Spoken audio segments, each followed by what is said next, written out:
இது ஒரு புரதச்சத்து மிகுந்த ஒரு ரிச் புரோட்டீன் மீல் அப்படின்னு சொல்லலாம்.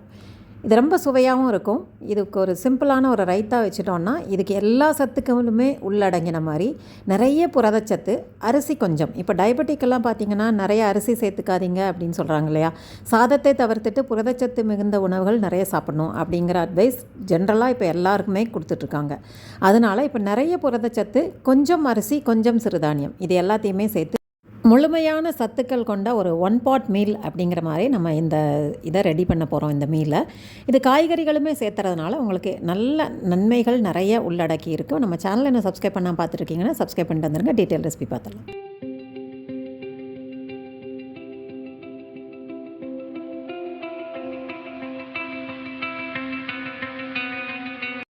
இந்த புரோட்டீன் மீலுக்கு தேவையான பொருட்கள் என்னன்னு பார்த்தலாம்.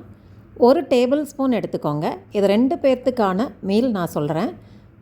பிளாக் சென்னான்னு சொல்லக்கூடிய சுண்டக்கடலை நான் ஊற வச்சு லைட்டாக முளைக்க வச்சு வச்சுருக்கேன். நீங்கள் ஊற வச்சு கூட வச்சுக்கோங்க. ஒரு 6 மணி நேரம் ஊறிடுச்சுன்னா நல்லா வெந்துடும்.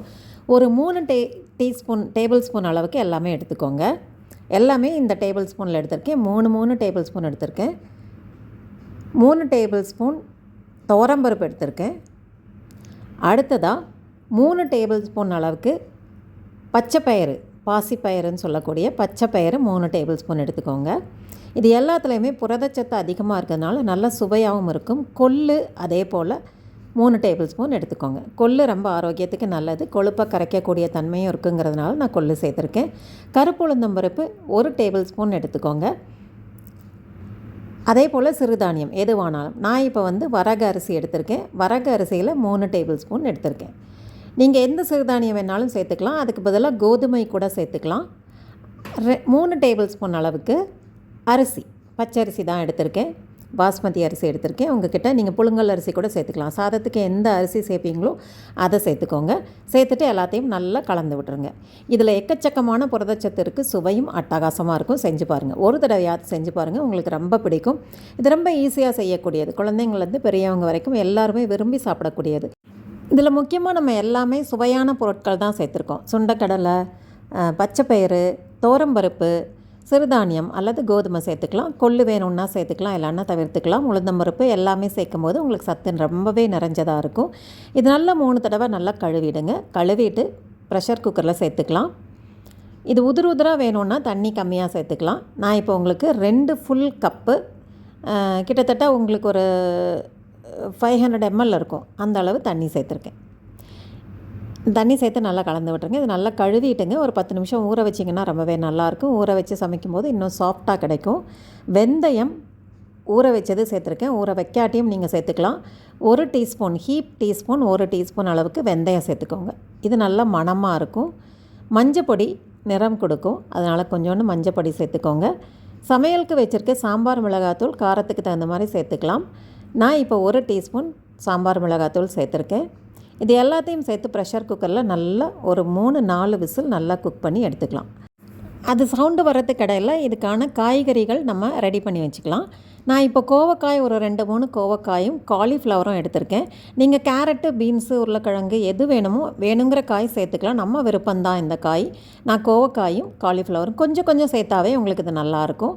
கொஞ்சம் கட் பண்ணிவிட்டு வெங்காயம், ஒரு பெரிய தக்காளி, கருவேப்பிலை இதெல்லாமே கட் பண்ணி ரெடியாக வச்சுருக்கேன். அந்த ப்ரெஷர் குக் ஆகிறதுக்குள்ளே, ஸ்டீம் ஆகிறதுக்குள்ளே அதை ரெடி பண்ணிக்கலாம். இப்போ நமக்கு ப்ரெஷர் ரிலீஸ் ஆகிடுச்சு. சவுண்டு ஒரு 3-4 சவுண்டு ரிலீஸ் ஆகிடுச்சு. பார்த்திங்கன்னா நல்லா மலர்ந்து சூப்பராக இருக்குது. இந்த மாதிரி உதிராக வேணும்னாலும் செய்யலாம். ஆனால் இந்த சாதம் எப்பயுமே கொஞ்சம் ஸ்மூத்தாக, கொஞ்சம் கொலன்னு இருந்தால் தான், பொங்கல் ஃபார்மில் இருந்தால் தான் நல்லாயிருக்கும். அதனால் நான் இன்னும் கொஞ்சோண்டு 1 டம்ளர் தண்ணி விட்டு லைட்டாக வேக விட்டுக்கிறேன்.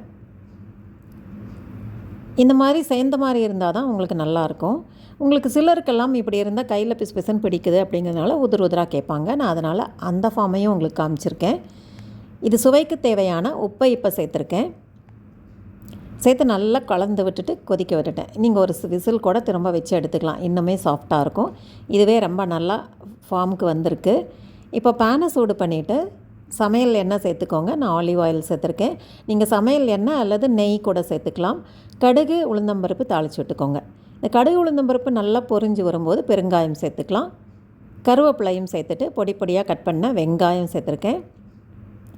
இது நல்லா வதக்கி விட்டுட்டு நீங்கள் என்ன காய்கறிகள் விருப்பப்படுறீங்களோ அதை படிப்படியாக கட் பண்ணிவிட்டு அதையும் சேர்த்து நல்லா வதக்கிடுங்க. ஒரு 3 நிமிஷம் நல்லா வதக்கிட்டு கட் பண்ண தக்காளியும் சேர்த்து வதக்கிக்கலாம். இப்போ காய்க்கு கொஞ்சோண்டு உப்பு தேவைன்னா இந்த இடத்துல கொஞ்சம் உப்பு சேர்த்துக்கலாம். நம்ம சாதத்துக்கு உப்பு சேர்த்தாச்சு, காய்க்கு வேணும்னா கொஞ்சம் உப்பு சேர்த்துக்கோங்க. சேர்த்துட்டு இது காய் ஓரளவு தண்ணி தெளித்து வெந்து வரும்போது நம்ம வேக வச்ச அந்த மீலையும் கொண்டு வந்து இதில் சேர்த்துடலாம்.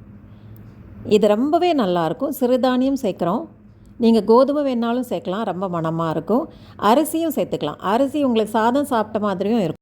காய்கறி, சாதம், பருப்பு வகைகள் எல்லாமே இதில் கலந்து செய்யறதுனால ரொம்ப சுவையாக அட்டகாசமாக இருக்கும். சாப்பிட்றதுக்குமே ரொம்ப இதமாக இருக்கும். நிறைவான ஒரு உணவு சாப்பிட்ட திருப்தி இருக்கும். டயபெட்டிஸ்க்கு இது ரொம்ப ரொம்ப யூஸ்ஃபுல்லான ரெசிபியாக இருக்கும் அப்படின்னு நினைக்கிறேன். இதை செஞ்சு பார்த்துட்டு எப்படி இருந்தது அப்படிங்கிறத உங்களோட அனுபவத்தை கமெண்ட் பாக்ஸில் ஷேர் பண்ணிக்கோங்க. வீடியோ பிடிச்சிருந்ததுன்னா எல்லாருக்கூடையும் பகிர்ந்துக்கோங்க. நிறைய பேருக்கு இது யூஸ்ஃபுல்லாக இருக்கலாம். சுவையை ரசிக்கலாம் வாங்க. தேங்க்ஸ் ஃபார் வாட்சிங்.